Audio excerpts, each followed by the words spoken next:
Hi అండి. ఈరోజు ఎంతో టేస్టీగా ఉండే బెల్లం లడ్డూను మీకు చూపిస్తున్నాను. ముందుగా ఒక బౌల్ తీసుకొని అందులోకి 2 కప్స్ శనగపిండిని తీసుకోవాలి. శనగపిండిని తీసుకున్నాక మనము అందులో కొద్దిగా నేను లైట్గా సాల్ట్ని యాడ్ చేశాను. అలాగే బేకింగ్ పౌడర్ని కూడా లైట్గా యాడ్ చేసుకోవాలి. ఈ శనగపిండి మిశ్రమాన్ని యాడ్ చేసిన తర్వాత ఒకసారి బాగా కలుపుకోవాలి. ఉండలు లేకుండా బాగా కలుపుకోవాలన్నమాట. ఉండలుంటే కొద్దిగా మనం చేసేటప్పుడు ఒకసారి అంటుకుంటూ ఉంటుందన్నమాట. ఉండలు లేకుండా నీట్గా వాటిని ఒకసారి అట్లా బ్లెండ్ చేసుకున్న తర్వాత మనం దీంట్లోకి వాటర్ని యాడ్ చేసుకోవాలి. వాటర్ని యాడ్ చేసుకొని ఎటువంటి ఉండలు లేకుండా బాగా కలుపుకోవాలి. బాగా కలుపుకోవడం వల్ల మనకు ఈ శనగపిండి మిశ్రమం అనేది చాలా బాగుంటుందన్నమాట. ఇలా కలుపుకోవాలి. ఇలా కన్సిస్టెన్సీ అనేది కొద్దిగా మరీ పలుచగా కాకుండా కొద్దిగా తిక్కుగా ఉండేలాగా చూసుకోవాలి. మనము గ్యాస్ స్టవ్ ఆన్ చేసుకొని అందులోకి ఆయిల్ను పోయాలన్నమాట.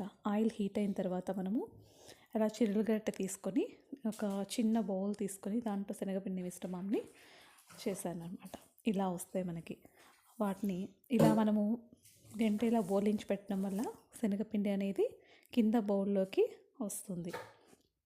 ఇది కొద్దిగా ఫ్రై అవ్వాలి. మరి రెడ్ కలర్లోకి రావాల్సిన అవసరం లేదండి. కొద్దిగా ఎల్లోయిష్గా వస్తే సరిపోతుంది. ఇలా ఎల్లోయిష్గా వచ్చిన దాన్ని మనము ఒక బౌల్లోకి తీసుకోవాలి. మనము గరిట ఇలా తిప్పుతున్నప్పుడు కొద్దిగా గలగల అంటాయి కదండి. అప్పుడు ఆ సౌండ్కి మనము కొద్దిగా ఫ్రై అయినట్టు తెలుస్తుందన్నమాట. ఇలా ఫ్రై అయిన తర్వాత నేను వీటిని ఒక బౌల్లోకి వేసుకున్నాను అనమాట.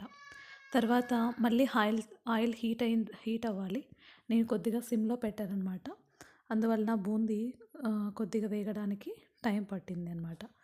ఇప్పుడు నేను కొద్దిగా హైలో పెట్టడం వల్ల బూందీ అనేది మళ్ళీ కొద్దిగా రెడీ అయింది మనకు.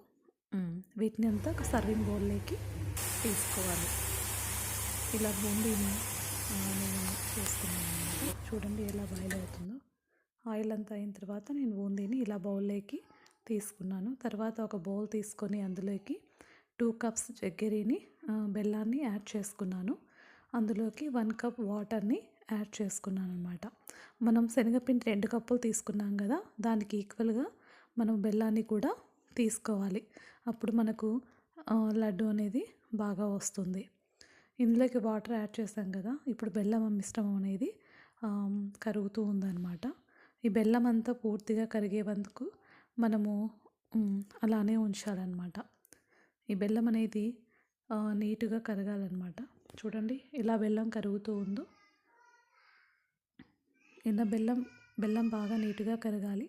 కానీ మీకు ఏదైనా బెల్లంలో రాళ్ళు అందుకుంటే మీరు వాటిని సపరేట్గా వడగట్టుకోండి. కానీ నా దగ్గర ఉండే బెల్లం నీట్గానే ఉందండి, అందుకే నేను వడగట్టలేదన్నమాట దాన్ని. నేను ఇందులోకి కొద్దిగా యాలకుల పొడిని యాడ్ చేశాను. మనకు ఈ పాకు అనేది పర్ఫెక్ట్గా వస్తేనే మనకు లడ్డు కూడా పర్ఫెక్ట్గా వస్తుందన్నమాట. ఇలా ఒకసారి వాటర్లో కూడా మనము చెక్ చేసుకోవచ్చు. కొద్దిగా థిక్ కన్సిస్టెన్సీ వచ్చినంత వరకు మనము అలా ఉంచాలి. ఇప్పుడు నేను బూందీని మిక్సీలో వేసి కొద్దిగా పౌడర్ చేశానన్నమాట లైట్గా. ఇలా జీడిపప్పు కిస్మిస్ని వేయించి పక్కన పెట్టుకున్నాను. చూడండి బెల్లం ఎలా నురుగా వస్తుందో. ఇంకా ఇది కొద్దిగా పాకు అనేది రావడానికి టైం పడుతుందన్నమాట. ఇది బాయిల్ అయినంత వరకు ఉంచాలి. కొద్దిగా బాయిల్ అవ్వాలన్నమాట. ఇది మనకు ఇట్లా చేత పట్టుకుంటే అంటుతూ ఉంటుంది కదండి, అప్పుడు మనకు కరెక్ట్గా పాకం వచ్చినట్టు మనకు అర్థమవుతుందన్నమాట. ఇలా నేను జీడిపప్పు కిస్మిస్ని కూడా ఫ్రై చేసి పక్కన పెట్టుకున్నాను. ఇప్పుడు మనం బూందీ మిశ్రమాన్ని ఈ బెల్లం పాకులో వేసి కలపాలన్నమాట. అలా కలుపుతున్నప్పుడు మనకు పాకు ఎక్కువ అనిపిస్తుంది చూడడానికి, కానీ అలా ఏమనిపించదండి. కొద్ది దగ్గర వచ్చినంత వరకు ఉంచి తర్వాత నేను ఒక బౌల్లోకి తీసుకున్నాను. ఇందులోకి 1 స్పూన్ నెయ్యిని కూడా యాడ్ చేశానండి. ఎంతో టేస్టీగా ఉండే బెల్లం లడ్డు రెడీ.